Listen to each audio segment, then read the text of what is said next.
бисмилля деп поча пісіреміз бүгін. Бұл түрік халқының тоғашының бір түрі. Ортасына сыр қосамыз. Ең алдымен қамырын елеміз. Ұнға ашытқы, қант, тұз, сары май салып, жақсылап араластырамыз.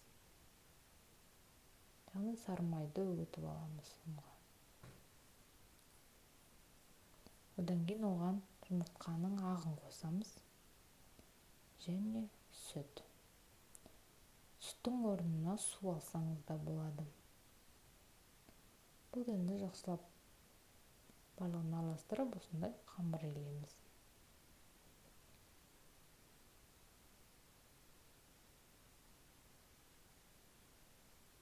Мұны көтерілгенше жылжи қойып қоямыз жарты сағатқа. Оған дейін сырымызды алып, осылай ұзыншақ төртбұрыштап тураймыз.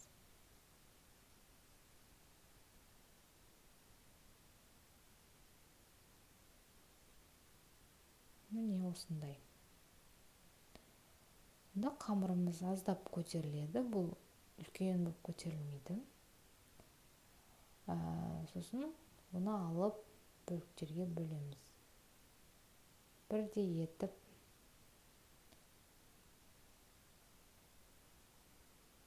бірінші екіге бөліп алдым.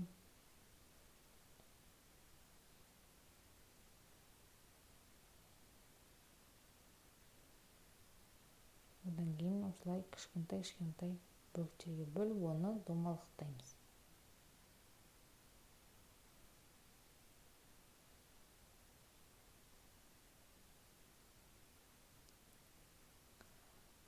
Барлығын істеп болған соң, енді жаңа әрбір бөлігімізді аздап өстіп қолмен жаямыз. Ортасына сырымызды қойып, жабамыз. Осылай төртбұрыштап істеуге болады формасын. Немесе домалақ істеуге болады.